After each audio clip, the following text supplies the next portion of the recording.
Hey, Joanne Healea here from Sec One Security. I wanted to share a story with you. When I was working in law enforcement, I had learned the biggest lesson of my life about do unto others as you would have done unto you. When I was working in a male unit full of child molesters, baby and older women being raped by these same all these different male inmates in this unit. It was basically a protective custody unit. And while I was in that unit, I decided that I was going to do what I do, which is I'm very firm, consistent, and strict. But I'm very fair, but I always treat people the way I would want to be treated. And the reason why I share the story with you was there was an inmate in there that had planned to attack me and push me into the office and me during chow. And chow is when we feed them their dinner or their lunch or breakfast. And in this case, it was their dinner. And how I had found out about it was because I was so fair, firm, consistent, and strict, but also, very professional, always treated them with respect.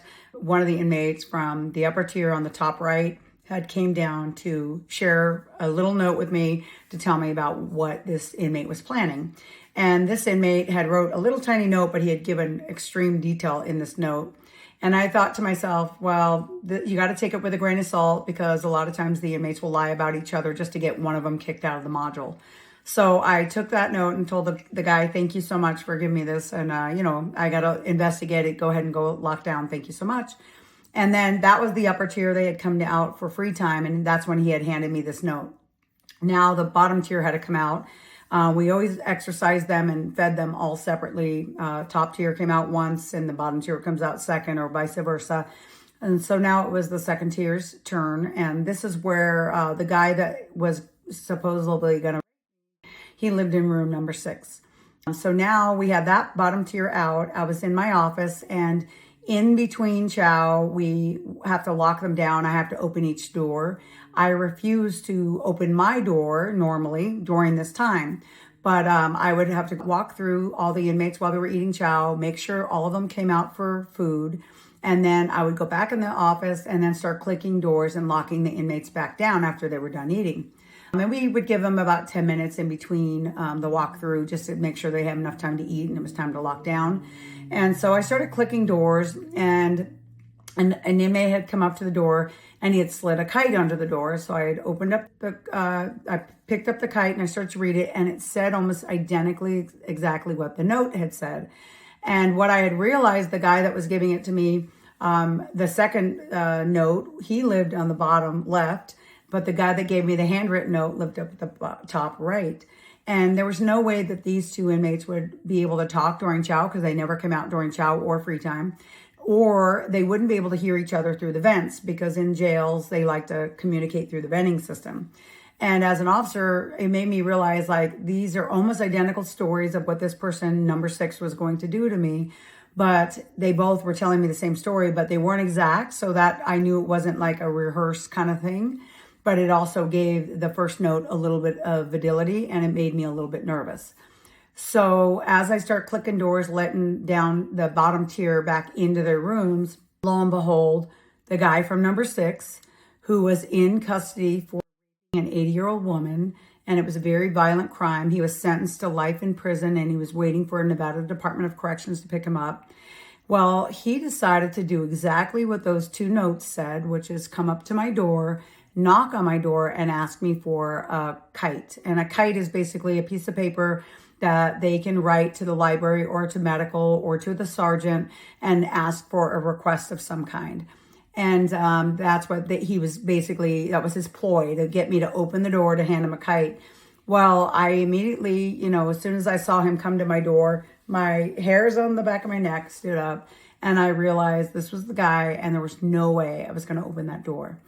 And the reason why he had planned this, from what I understood from the notes, was he wanted to make a name for himself going to prison, knowing most people that commit those kind of violent crimes against children or grandmas, for example, when they get to prison, they end up becoming somebody's boyfriend. And if they do become somebody's boyfriend, it's usually a very violent relationship because of the fact that they are baby or grandma. And unfortunately, he knew that was coming. And the only way to prevent himself from becoming a victim once he gets to prison was to make a name for himself. So by a cop or raping a corrections officer, it would create a label. And that's what we refer to it in jail language was he was going to create a label for himself. So he would look like a little badass, go to prison, and then they would respect him and leave him alone. And so what I realized was from this lesson, I ended up calling Intel. Intel got him out of the unit. They were able to do an investigation and find out that this guy, that was his plan. And because he didn't want to go to prison and become, or maybe because he was such not a good person. And so long story short, what I learned from this was I always wanted to treat people the way I'd want to be treated. And in those situations when you're in the worst circumstances and you're around the worst type of people, as long as you give people respect and you build rapport with them and you continue to show them respect, even when they don't deserve it. And of course, be fair, firm, and consistent, and get crazy when you need to get crazy, and bring it back down to being professional. They will respect you and they will remember the way you treated them in that moment. And I think that's where it came back, and I treated those people the way I wanted to be treated, and they brought it back to me. A lot of officers have opposite stories like that because they were attacked, they were beat up, they were hit or punched or whatever from inmates because of the fact that they treated them badly. I don't have a lot of those stories. I do have some, especially dealing with mentally ill people. But as far as dealing with the regular inmates that were just violent to be violent, I usually built good rapport with them. I never had issues. I was on top of my unit. I didn't let them walk all over me. They knew I was going to come in and do my little shakedowns and things like that. But for the most part, they watched out for me. They took care of me in that regard. And I never built rapport to be friends with them. I built rapport because I wanted to go home at night. And I knew that, unfortunately, as a woman in a male-dominated unit, 180 inmates to one officer, that I had to do some quick thinking. I had to be on top of my game. I had to watch my six, and I had to be respectful and build that rapport and be professional at all times.